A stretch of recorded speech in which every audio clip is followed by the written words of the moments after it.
नमस्कार, जिंदगी मिलेगी दोबारा या खास कार्यक्रमात आपलं स्वागत। मी अमोल जोशी। आज आपल्या भेटीला आलेली आहे सोनाली जोशी। सोनाली जोशी एक आर्टिस्ट आहे, एक मानसतज्ञ आहे आणि सगळ्यात महत्त्वाचं म्हणजे सध्या वाईल्ड लाईफ फोटोग्राफर म्हणून ती महाराष्ट्रामध्ये आधी काम करायची, सध्या ती जागतिक पातळीवर काम करते आहे। विशेषतः टांझानियामध्ये सध्या टांझानियातल्या जंगलांमध्ये तिचं काम सुरू असतं। हा सगळा प्रवास सुरू असताना तिच्या आयुष्यामध्ये कॅन्सर आला। मात्र एखादा स्पीड ब्रेकर आपण ओलांडून जावा आणि पुढचा प्रवास आपण तसा सुरू ठेवावा तितक्या सहजपणे तिने कॅन्सरवर मात केली आणि त्यानंतर पुन्हा एकदा ती आपलं पॅशन फॉलो करते। तिच्याशी आपण गप्पा मारणार आहोत। सोनाली, स्वागत तुझं आमच्या स्टुडिओमध्ये। सोनाली, आपण सुरू करूया, मात्र त्यापूर्वी एक नजर टाकूया तिच्या आतापर्यंतच्या प्रेरणादायी प्रवासावर।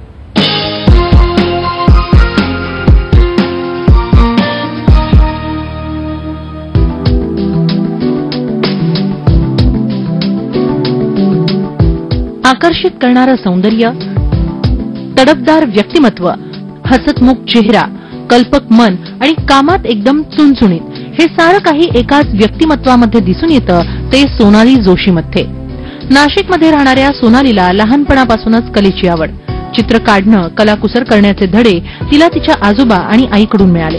शाळेत कायम हुशार असणाऱ्या सोनालीनं अनेक पुरस्कारही पटकावले। पुढे जाऊन आर्ट टीचरचा पेशा पत्करत मुलांच्या विश्वात रमायला तिनं सुरुवात केली। कलेच्या माध्यमातून मुलांच्या भावभावना ती जाणून लागली आणि म्हणूनच आर्ट सायकोलॉजी शिकायचं तिनं ठरवलं। त्यातून आर्ट अँड यू या वर्कशॉपचीही सुरुवात झाली। पुढे जाऊन फोटोग्राफी शिकायचं मनात आलं आणि त्यातून वाईल्ड लाईफ फोटोग्राफीकडे ती वळली। त्यातूनच टांझानियाला जाण्याची संधी मिळाली आणि तिथं तिची वाईल्ड लाईफ फोटोग्राफी बहरू लागली होती। सारं काही सुरळीत चाललं होतं, मात्र कदाचित विधात्याला ते मान्य नव्हतं। सोनालीकडून त्याला आणखी काहीतरी अपेक्षित होतं आणि म्हणूनच तिला कॅन्सर असल्याचं समोर आलं। मात्र हे समजताच सोनाली डगमगली नाही। कॅन्सर झाला त्या क्षणापासून त्याच्याशी लढण्याचा तिने पण केला। त्यात तिला साथ मिळाली ती तिच्या पतीची, मुलांची आणि तिच्या अख्ख्या कुटुंबाची। जवळपास ट्रीटमेंटचे 3 महिने सोनालीसाठी खूप कठीण काळ होता। मात्र त्यातही फोटोग्राफीमधलं तिचं मन तिला स्वस्थ बसू देत नव्हतं। ट्रीटमेंट पूर्ण झाल्यानंतरही हातात कॅमेरा धरता येत नसूनही कुटुंबियांच्या मदतीनं तिनं फोटोग्राफी केली। काही काळ गेल्यानंतर पुन्हा एकदा सोनाली जोमानं उभी राहिली। मात्र आता फिरा मुलांसाठी आर्ट ट्रेनिंग आणि त्यासोबतच कॅन्सरच्या प्रसाराची जबाबदारीही तिनं आपल्या खांद्यावर पेलली आहे। सोनालीच्या या तडफदार कर्तृत्वाला आमचा सलाम।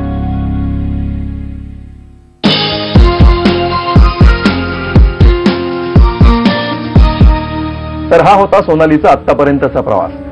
सोनाली, प्रत्येकाची गोष्ट जसं आम्ही म्हणतो की वेगवेगळ्या टप्प्यावरून सुरू होते, तसा कॅन्सर हा तुझ्या आयुष्यात खूप नंतर आलेला टप्पा आहे।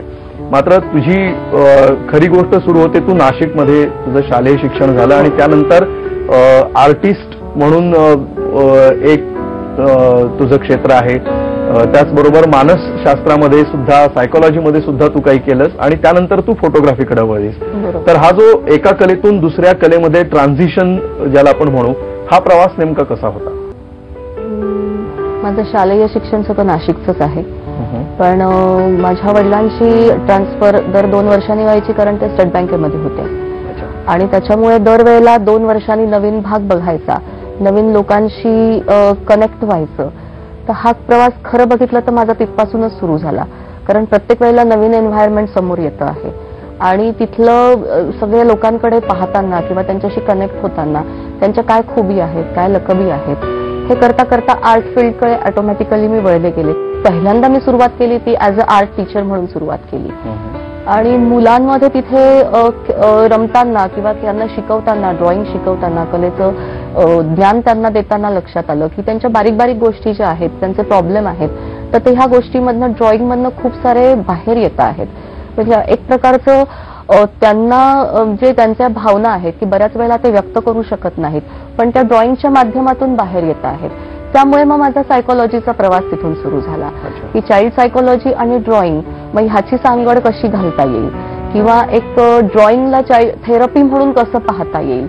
मग ह्या दृष्टीने मग एका क्षेत्रामधनं सायकोलॉजीमध्ये आले।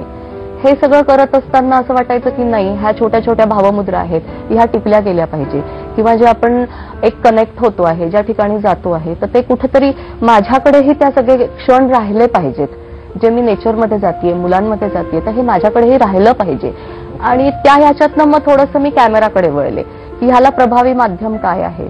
तर ह्याला प्रभावी माध्यम मग कॅमेरा आहे. मग आपल्याला कॅमेराचं ज्ञान पाहिजे, कारण ह्या सगळ्या गोष्टी मला त्याच्या थ्रू लोकांपर्यंत पोहोचवणं पण सोपं जात आहे आणि ते माझ्याकडे ठेवणं पण सोपं जात आहे. त्यामुळे सायकोलॉजीमधनं कॅमेरामध्ये की अशा पद्धतीने माझी एका क्षेत्रातून दुसऱ्या क्षेत्रात वाटचाल होत गेली. त्यानंतर एक सगळ्यात महत्वाचा घटक आला तो म्हणजे प्राणी. तर हे प्राणी कसे आले तुझ्या आयुष्यात? ज्या वेळेला मी कॅमेराचं शास्त्रशुद्ध शिक्षण किरण तांबट सर यांच्याकडनं नाशिकमध्ये घेत होते, त्यावेळेला कॅमेरामधल्या म्हणजे जे वेगवेगळे फील्ड्स आहेत त्याच्याशी तोंड ओळख होत होती. आणि त्याच ह्याच्यामध्ये तंझानियाचा मला योग आला आणि वाईल्ड लाईफचं एक नवीन क्षेत्र माझ्यासाठी पूर्णतः ओपन झालं. त्यामुळे कळत न कळत मी ह्या गोष्टींकडे जास्त ओढले गेले की नाही, ह्याच्यामध्ये ऍडव्हेंचरही आहे, याच्यात कमी काम करणारे लोक आहेत. कारण ज्या वेळेला माझं ह्या क्षेत्रामध्ये काम सुरू झालं होतं आणि मी म्हटलं की मला वाईल्ड लाईफ करायचंय, त्यावेळेला पहिला प्रश्न माझा असा आला की तू करणार? कारण वाईल्ड लाईफ मध्ये तसं बघितलं तर काम करणारे मेल जास्त आहे. इतकाला तास फील्ड राहायचं, एका शॉटसाठी इतका वेळ पेशन्स ठेवायचे, तर ह्या सगळ्या तू गोष्टी मॅनेज करू शकशील का? आणि तिथेच कुठेतरी एक खटकी पडली की नाही, हे काहीतरी वेगळं आहे आणि मला हेच करायचं. कारण प्रवाहाच्या विरोधात व्हायची सवय ही पहिल्यापासून होती आणि त्याच्यामुळे मग मी हे क्षेत्र निवडलं की ऍडव्हेंचर म्हणजे मला जी निसर्गामध्ये जाण्याची भूक आहे किंवा निसर्गाचा जो एक अभ्यास करायचं हे आहे, ते ह्या सगळ्या गोष्टी माझ्या त्याच्यामधनं साध्य होत आहेत आणि मग मी वाईल्ड लाईफ कडे मग वळले जास्त. बिलकुल. वाईल्ड लाईफ फोटोग्राफी ज्याला आपण म्हणतो, जो अगदी सुरुवातीला मी बोलताना सुद्धा वाईल्ड फोटोग्राफी असा शब्द वापरला आणि खरं तर ती बऱ्याच अंशी तशीच असते की सगळे जंगली भाव किंवा हिंस्र भाव टिपणं या प्रकारची फोटोग्राफी जास्तीत जास्त आम्हाला बघायला मिळते. मात्र तुझी फोटोग्राफी ही फक्त तेवढ्यापुरती नाहीये की बहुना प्राण्यांमधल्या भावना टिपणं याकडे तुझा जास्त कल आहे की बहुना मुख्य कल तुझा तोच असलेला दिसतो. तर हे कुठून आलं? वाईल्ड लाईफ म्हटलं की त्यातला वाईल्ड हा शब्द ठासला गेला पाहिजे किंवा तेच स्वरूप त्यांचं समोर आलं पाहिजे. त्याच्यामुळे हंटिंग मॅक्झिमम किंवा एखादा प्राणी पकडलाय तर टेअरिंग त्याचं चालू आहे किंवा हा सगळे हिंस्त्र जास्त मला त्यांचं बघण्यामध्ये आलं आणि कुठेतरी माझी सायकोलॉजीची जोड असल्यामुळे मी ह्या प्राण्यांशी इमोशनली जास्त कनेक्ट होत गेले. त्यामुळे ह्या पार्टपेक्षा सुद्धा मला त्यांचे इमोशन्स जास्त दिसायला लागले.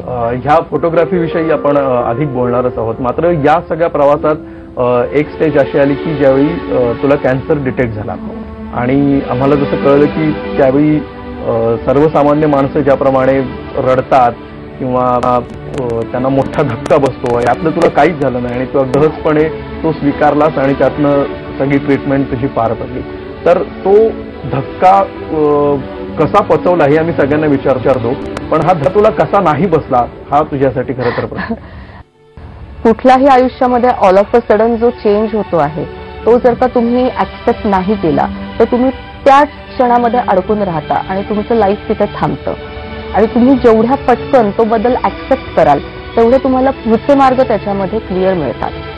आणि त्याच्यामुळे हे ज्या वेळेला मला लक्षात आलं की कॅन्सर आपल्याला आहे, डिटेक्ट झाला, त्यावेळेला माझी पहिली रिॲक्शनच ही होती की ओके ठीक आहे, मला आता ह्याच्यातनं बाहेर पडायचे काय मार्ग आहे त्याच्यावर लक्ष केंद्रित करायचंय. कारण मी ह्या गोष्टीवर विचार करून मी कितीही विचार केला तरी मला त्याचे कारण काहीच मिळणार नाहीये की हे मलाच का आलं, कसं झालं. हा दृष्टिकोन कुठून तुझा तयार झाला असा? मग पॉझिटिव्हिटी कुठून आली असायची? पहिली गोष्ट ही पॉझिटिव्हिटी एकतर तुमचं थिंकिंग स्वतःचं की तुमचं मन किती स्ट्रॉंग आहे. कारण सुरुवातच तिथून होते. कारण तुम्हाला सपोर्ट करायला तुमची फॅमिली तयार असते, डॉक्टर्स लोक तयार असतात, पण तुमचं मनच वीक असेल तर पहिली गोष्ट तिथेच तुम्ही कमी पडता. सो सगळ्यात महत्वाचा पार्ट आहे की तुमचं मन स्ट्रॉंग पाहिजे. दुसरा पार्ट याच्यामध्ये खूप महत्वाचा होता की तो माझी फॅमिली. मला फॅमिली सपोर्ट हा एवढा जबरदस्त होता की अगदी डिटेक्ट झाल्यापासून तर ह्यातनं बाहेर पडेपर्यंत माझी फॅमिली पूर्णतः प्रत्येक गोष्टीत माझ्या बरोबर होती. आणि तिसरा सपोर्ट मला डॉक्टर्स लोकांचा मिळाला की त्यांनी मला इतक्या व्यवस्थित पद्धतीने सगळ्या गोष्टी क्लिअर केल्या की मला एक्झॅक्टली कुठल्या फेजमधनं जायचं आहे, मला काय काय अडचणी येणार आहेत आणि त्याच्यावर मला मात करायची असेल तर मला कशा पद्धतीने वर्कआउट करायला लागेल. त्यामुळे हा तिन्ही सपोर्ट मला एवढा स्ट्रॉंग मिळाला की मला ह्याच्यातनं बाहेर यायला खूप चांगल्या पद्धतीने मदत झाली. तुझ्या वाईल्ड लाईफ फोटोग्राफीवर काय काय परिणाम झाले, काय काय आव्हानं तुझ्यासमोर होती? सुरुवात अशी झाली की ज्या वेळेला मी ठरवलं वाईल्ड लाईफ फोटोग्राफी करायची, मी सुरुवातही केली तंझानियामध्ये. आणि त्याच वेळेला हे सगळं चालू असताना ऑल ऑफ अ सडन मला मानेवर गाठ आली, लिम्फ नोड स्वेल झाले आणि ट्रीटमेंटसाठी मला इंडियामध्ये यावं लागलं. कारण तंझानियामध्ये मेडिकल ट्रीटमेंट अजूनही एवढ्या चांगल्या नाहीयेत आणि त्यामुळे स्वरूप बघितल्यानंतर तिथल्या डॉक्टरांनी मला सांगितलं की तुला इंडियात जावं लागेल. इथे आल्यानंतर डिटेक्ट झालं, कुठेतरी मनामध्ये ही भीती होती की जे मी सुरुवात केली आहे ते कुठेतरी थांबतं का, कारण ट्रीटमेंट पिरियड किती आहे माहिती नाहीये, काय प्रॉब्लेम होणार आहेत माहिती नाहीये. त्यामुळे कुठेतरी एक मन थोडंसं नाराज होतं की जी मी सुरुवात केलेली आहे ती कुठेतरी फटकन थांबलेली आहे. ओके. आणि त्याच्यामुळे एक तो 3 महिन्याचा काळ थोडासा मला ऍडजस्ट करावा लागला की ट्रीटमेंटचा जो पिरियड आहे. पण त्याच्यानंतर तेवढ्याच दुप्पट जोराने हा विचार केला की नाही, मला घरामध्ये बसून ही गोष्ट शक्य नाहीये. जे मी काम हातात घेतलेलं आहे ते काम मला असं अर्ध्यावर थांबवता येणार नाही. आणि त्याच्यामुळे ज्या डिफिकल्टीज आहेत की ज्या मला फेस कराव्या लागणार आहेत त्याची तयारी मी पहिल्यापासून सुरू केली होती. ओके. की सलायवरी ग्लँड्स माझ्या काढल्या, सलायवरी ग्लँड्स काढल्यावर ड्राय माउथ, सलायवा टोटली नाहीये, मग मला कंटिन्युअस पाणी प्यावं लागणार आहे. मग मला कॅमेराची जशी मी तयारी करते आहे की मला जर का फील्डवर जायचं असेल तर मला माझ्या कुठल्या लेन्सेस घ्यायच्या आहेत, मला काय घ्यायचं आहे बरोबर, इक्विपमेंट्स काय घ्यायचे आहेत, त्याचबरोबर मला तेवढा वॉटर सप्लाय माझ्या बरोबर पाहिजे, म्हणजे जे काही मेडिसिन आहेत ते माझ्या बरोबर पाहिजे. तर ही तयारी कुठेतरी ज्या वेळेला मी घरी बसलेले होते ड्युरिंग ट्रीटमेंट त्यावेळेला हा विचार तेव्हापासूनच सुरू झाला होता की आता माझी पुढची फेज काय आहे आणि मला त्याच्यामध्ये कशा पद्धतीने मूव्ह व्हायचं आहे. बिलकुल. आणि त्यानंतर किती काळाने तुझी फोटोग्राफी सुरू केली, घरातून बाहेर लगेच? म्हणजे मी पहिला प्रश्न ज्या वेळेला माझी ट्रीटमेंट संपली त्यावेळेला पहिला प्रश्न मी डॉक्टरांना विचारला होता की डॉक्टर मला तुम्हाला एक प्रश्न विचारायचा आहे. डॉक्टर, मी वाईल्ड लाईफसाठी मी जंगलात परत कधी जाऊ शकते? तर त्यांनी मला सांगितलं तू तुझी जर का प्रॉपर काळजी घेणार असलीस तर तू म्हणशील तेव्हा तू जाऊ शकते. आणि त्या कामाला माझ्या फॅमिलीने मला सपोर्ट खूप दिला. कारण ट्रीटमेंट झाल्या झाल्या माझी परिस्थिती अशी होती की एक तर 3 महिने पूर्णतः मी लिक्विडवर होते, ड्युरिंग ट्रीटमेंटही मी लिक्विडवर होते. त्याच्यानंतर 3 महिने मला काहीही सॉलिड सेमी सॉलिड खाता येत नव्हतं, त्यामुळे तोही लिक्विडवर. मग एवढे लिक्विड कॅरी करून वाईल्ड लाईफ करायचं तिथे मी एकटी करू शकत नव्हते. ग्रुप होते करणारे पण ग्रुप बरोबर जाणं शक्य नव्हतं, कारण वेट उचलणं शक्य नव्हतं. म्हणजे अशी परिस्थिती होती की मला कॅमेरा होल्ड सुद्धा करता यायचा नाही, इतकी माझ्या हातांची थरथर व्हायची. आणि लेन्सच माझी जवळ 1.5 किलोची लेन्स आहे, त्यामुळे एवढं उचलून काम करायचं मग हे कसं शक्य आहे. मग त्यावेळेला माझ्या फॅमिलीने मला खूप सपोर्ट दिला की ठीक आहे तुला जायचं आहे, आम्ही तुला अडवणार नाही. माझ्या फॅमिलीतल्या प्रत्येक माणसाने कॅमेरा घेतला आणि आम्ही सगळे जण शूटला जायचो. कॅमेरा हा काय आहे तुझ्यासाठी? सर्वस्व, सगळ्याच दृष्टीने सर्वस्व आहे. असं म्हणता येईल की कॅमेरा म्हणजे फोटो ही एक असा प्रकार आहे की जो तुम्ही कुठल्याही देशामध्ये कुठेही न्या, लँग्वेज बॅरियर नाही. सेकंडली ह्या फेजमधनं मला बाहेर काढायला माझा कॅमेराच मला खूप महत्वाचा ठरलाय. कारण किमोचे साईड इफेक्ट असे आहे की तुम्हाला निगेटिव्हिटी ही 100% येणार, ती तुम्ही टाळूच शकत नाही. मग ह्याच्यामध्ये ही कला मला सगळ्यात जास्त महत्वाची ठरली की कॅमेरा नाही घेता येते, ठीक आहे मोबाईल घ्या. मी मोबाईलवरती फोटोग्राफी सुरू केली. भारतात करणं फोटोग्राफी आणि टांझानियात करणं याच्यात काही फरक जाणवतो तुला? मुळात तंझानिया हे वाईल्ड लाईफचं माहेरघर म्हणावं लागेल. त्यामुळे ज्या क्वांटिटीमध्ये तिथे आजही प्राणी आहेत तेवढ्या क्वांटिटीमध्ये थोडेसे आपल्या इथे मिळायला अवघड जात. प्राण्यांच्या भावना आणि माणसांच्या भावना याच्यामध्ये तुला काय फरक जाणवला गेल्या काही दिवसांमध्ये, विशेषतः या फेज नंतर तुला त्याच्यात काही जाणीव जाणवली? येस, हा खूप चांगला प्रश्न आहे तुमचा. ऍक्च्युली ह्याच्यामध्ये कसं आहे की दोघांच्याही भावनांमध्ये जर का विचार करायचा म्हटला तर प्राण्यांना एकच गोष्ट येत नाही, त्या खोट्या भावना दाखवणं. अच्छा, मॅनिप्युलेशन येत. येस, म्हणजे माणसांना आपण एक वेळ आपल्याला एखादी वाटली जरी राग जरी आला तरी आपण परिस्थिती बघू आणि तो राग आपण दाखवणार नाही. त्याच्यामुळे बऱ्याच वेळेला मुखवटे घालूनच जास्त लोक वावरतात. फेक वर्ल्ड आणि रिअल वर्ल्ड ह्यातला मला फरक तिथे खूप जास्त प्रमाणामध्ये जाणवला. तुझ्या या सगळ्या प्रवासात साथ दिलेल्या किंवा हा प्रवास जवळून बघितलेल्या काही जणांच्या प्रतिक्रिया आज तुझ्यासाठी आम्ही आणलेल्या आहेत. आपण या स्क्रीनवर बघूया ते काय म्हणतात. दवाखान्यात इतकं पॉझिटिव्ह नेचरनी म्हणजे बोलत होती तिथल्या डॉक्टरांशी, नर्सेसशी, की ते सुद्धा चॅट पडले म्हणे. म्हणजे असा पेशंट आम्ही कधी आजपर्यंत पाहिलाच नाही की इतका पॉझिटिव्ह नेचर घेऊन तो आमच्याशी बोलतोय. हा पेशंट खरोखर वेगळाच आहे. आणि घरी आल्यावर सुद्धा म्हणजे तिचे थिंकिंग इतके वेगळे आणि विचार इतके वेगळे होते की म्हणजे तिला डोळ्यांनी हेही दिसत होतं. म्हणजे म्हणायची ती नेहमी की हे क्षणभंगूर जीवन आहे अगं, लोकांना माहिती आहे हे जीवन म्हणजे हा आजार म्हटला की लोक पहिले म्हणजे एकदम लास्ट स्टेज पर्यंतच जातात. जसं कळलं तसं ते अतिशय त्या दुखण्याकडे तिने पॉझिटिव्ह नेचरने बघितलं आणि या सगळ्या गोष्टी तिचं एकंदर पॉझिटिव्ह नेचर या बाबतीमध्ये बघितल्यानंतर आम्हाला सुद्धा कुठेतरी असं जाणवलं की अरे नाही, आम्ही सगळे तुझ्या पाठीशी आहोत, गो अहेड, काय तुला करायचंय ते कर, जिथपर्यंत आम्हाला शक्य आहे तिथपर्यंत आम्ही सदैव तुझ्या पाठीशी आहोत आणि आमचे आशीर्वाद सदैव तुझ्या पाठीशी आहेत. I'm really very proud to have her in my life as my life partner, and I wish that she will continue her work and show her creativity, the best creativity to the entire world. I wish her all the best. तिचा स्वभाव जो आहे की एखादं काम हातात घेतल्यानंतर ते पूर्ण करणंच, तो खूप तिला या फोटोग्राफीमध्ये चांगलं हे करून गेला. ती खूप वेळा अशी सांगायची की सर या फोटोग्राफीमुळे मला एक वेळ अशी आली की मी कॅमेरा सुद्धा उतरू शकत नव्हते, पण आज या फोटोग्राफीमुळे धीमे धीमे का होईना की मी परत कामाला लागले. आणि आता तर असं कोणी म्हणूच शकत नाही, तिने कोणाला सांगितल्याशिवाय की मला असं झालं होतं असं तिच्या बॉडी लँग्वेजवरनं, बोलण्या चालण्यावरनं कोणालाच माहीत नाहीये. आणि स्वभाव असा असल्यामुळे ती पण स्वतःहून कोणाला सांगणार नाही असं वाटतं मला, त्यामुळे कोणालाच माहीत पडत नाही. तर अशा या माझ्या स्टुडंटला भावी आयुष्यात खूप चांगल्या तिने प्रगती करावी अशी मला इच्छा आहे. आणि फोटोग्राफिक लँग्वेजमध्ये सांगायचं तर तिच्या आयुष्याची जी फ्रेम आहे ही चांगली कंपोज व्हावी ही माझी इच्छा आहे. या सगळ्यावर आता तुझी प्रतिक्रिया? डेफिनेटली तो पिरियड असा होता की त्याच्यामध्ये खरंच माझं वागणं तसंच होतं. म्हणजे मी ऑपरेशन थिएटरवर ज्या वेळेला मला डॉक्टरांनी घेतलं आणि कुठल्या पार्टचं ऑपरेशन करायचं आहे तर त्यांचे आधी ते फोटोग्राफ्स घेत होते. आणि त्यावेळेला सुद्धा मी तिथे त्यांना सांगत होते की डॉक्टर फोटोग्राफरचे फोटो घेताय, अँगल सेट करा. आणि तर अशा पद्धतीने म्हणजे तिथेही माझं वागणं असंच होतं की त्यांनाही कधी असं वाटलं नाही की आम्ही कोणी कुठला पेशंट ट्रीट करतोय. आणि त्याच्यामागचं कारण हेच होतं की मी ह्या गोष्टीवर विश्वास ठेवते. जसे निसर्गामध्ये ऋतू येतात, उन्हाळा येतो, पावसाळा येतो, हिवाळा येतो. एखादं जर का आपण अगदी नेचर मधलंच उदाहरण घेतलं की एक झाड घेतलं, उन्हाळा आला तर त्याची पानं गळतातच, पण तो मुळं त्याची जमिनीमध्ये इतकी खोलवर असतात की तो इतका घट्ट जमिनीला धरून ठेवतो की बाहेरचं वातावरण काहीही बदलो, त्याच्यावर त्याचे परिणाम कितीही हो, मुळांनी त्याची जागा सोडलेली नसते. पावसाळा येतो, परत पालवी येते, झाड परत टवटवीत हिरवगार होतं.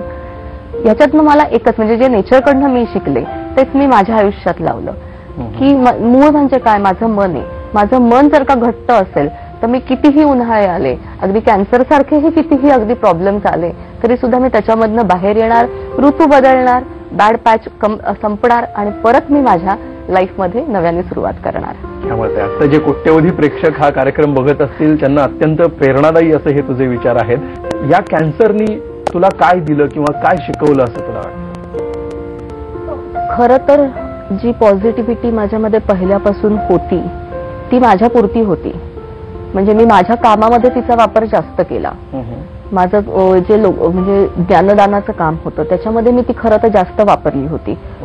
पण हा सगळा फेज मध्ये मला जे लोक भेटत होते आणि ते प्रत्येक वेळेला मला हे सांगत होते की नाही तू काहीतरी वेगळं सांगते आहेस किंवा वेगळं काहीतरी आम्हाला तू दाखवते आहेस तुझ्या वागण्यातून, तुझ्या या सगळ्या ट्रीटमेंटच्या पिरियड मधून, तर तू हे जेवढं शेअर करशील तेवढं त्याचा फायदा लोकांना होणार आहे. आणि त्यातनं मला ही गोष्ट जाणवली की खरंच आहे, आज माझ्याजवळ जी पॉझिटिव्हिटी आहे ती नुसती मी माझ्यापर्यंत मर्यादित न ठेवता ती जर का माझ्या अवतीभवतीचे लोक आहेत त्यांना ज्याची गरज आहे त्या लोकांपर्यंत जर का मी ती पोहोचवली तर माझ्या दृष्टीने ते काम मला जास्त चांगलं करता येईल. आणि ती खरं माझी आजारातनं मला जे मिळालं ते हे मिळालं की नाही जे आपल्याकडे आहे ते आपल्यापुरतं मर्यादित न ठेवता ते आता मला कुठेतरी समाजाला दिलं पाहिजे. त्यांना ते दाखवलं पाहिजे. त्यांना त्यांच्या प्रॉब्लेम्समधनं माझ्या पद्धतीने मला जेवढं बाहेर आणता येईल तेवढं मी त्यांना आणलं पाहिजे. तो प्रवास माझा तिथपासून खरं सुरू झाला. इथून पुढे एक मोठं आयुष्य तुझ्या समोर आहे आणि तुझी अनेक स्वप्न असतील, तर त्याविषयी आम्हाला सांग की आता इथून पुढे तुझी काय काय स्वप्न आहे? सगळ्यात पहिल्यांदा तर मी हे सगळ्यात मोठं जे काम हातामध्ये घेतलेलं आहे की ही जी माझी पॉझिटिव्हिटी आहे तर ही लोकांपर्यंत पोहोचवायची. त्यामुळे मला जिथे जिथे असा मौका मिळेल की जसं डॉक्टर नगरकर सरांच्या कार्यक्रमाला मी उपस्थित होते, डॉक्टर भाटवडेकर सरांबरोबर मी चर्चासत्र केलं, तर अशा पद्धतीने मला जिथे जिथे ज्या ज्या कार्यक्रमांमध्ये पार्टिसिपेट करून लोकांपर्यंत पोहोचता येईल आणि ही फेज त्यांना सांगता येईल की हे नाहीये, this is not end of your life. तुम्ही सर्व्हाइव्ह तुम्हाला करायचं असेल तर तुम्हाला तुमच्या लाईफशी फाईट करावंच लागेल. तर हा कुठेतरी थॉट त्यांच्यापर्यंत पोहोचवायचा आहे. त्यामुळे अशा गोष्टींना मी जास्त प्राधान्य देणार आहे. सेकंडली, माझ्या फोटोग्राफी क्षेत्राबद्दल बोलायचं झालं तर जे माझं काम थांबलं होतं, मी वाईल्ड लाईफचं काम भरपूर केलं पण ते मला लोकांपर्यंत कुठेतरी पोहोचवता आलं नाही बिकॉज ऑफ माझ्या ह्या मधल्या फेजमुळे. तर लहान मुलांसाठी मला ते काम करायला जास्त आवडेल, त्यांना नेचरशी अटॅच करायचं. कारण कुठलाही कठीण प्रसंग तुमच्यावर आला, नॉट नेसेसरी तो एखादा आजारच असेल, पण कुठलीही अडचण असेल तर त्या अडचणीमध्ये तुम्हाला तुमची कला आणि नेचर हेच गोष्टी तुम्हाला बाहेर काढतात. त्यामुळे कुठेतरी परत ती तुटत चाललेली कनेक्टिव्हिटी जी आहे ती परत एक जोडायचा माझा प्रयत्न आहे. त्यामुळे ह्या लोकांसाठी मला जास्त आता काम करायचं आहे. पुढच्या पिढीसाठी जे मला आहे ते मला आता पुढच्या पिढीसाठी ठेवून जायचं आहे. तुझी ही सगळी स्वप्न पूर्ण होत, तुला उत्तम आरोग्य आणि दीर्घायुष्य लाभो आणि त्याचबरोबर जास्तीत जास्त नव्या पिढीला या क्षेत्राकडे वळवून आणण्याची आणि याचं अप्रिसिएशन करण्यासाठी जी ताकद लागते ती ताकद तुला मिळो, या तुला शुभेच्छा. Thank you very much. तू आमच्या कार्यक्रमात आलीस आणि ही सगळी पॉझिटिव्हिटी आज झी 24 तासच्या कोट्यवधी प्रेक्षकांपर्यंत तू पोहोचवलीस त्याबद्दल. त्याचबरोबर आम्हाला हेही माहिती आहे की तू कविता सुद्धा करतो. त्यामुळे जाता जाता या कार्यक्रमाचा शेवट तुझ्याच एका कवितेने आपण करू. एक खूप छानशी पॉझिटिव्ह कविता मी आज तुमच्या समोर सादर करते. कभी थोड़ी है खुशी तो कभी तोड़े है गम, कभी ज्यादा है नमक तो कभी चीनी है कम, पल में कड़कती धूप तो कभी पल में बरसती बूंदे, पल पल में पल ये बदले और हर पल से हम है बंधे, जो मिल सके लिए जा, जो हो सके दिए जा, छोटी सी है जिंदगी बस खुल के तू जिए जा.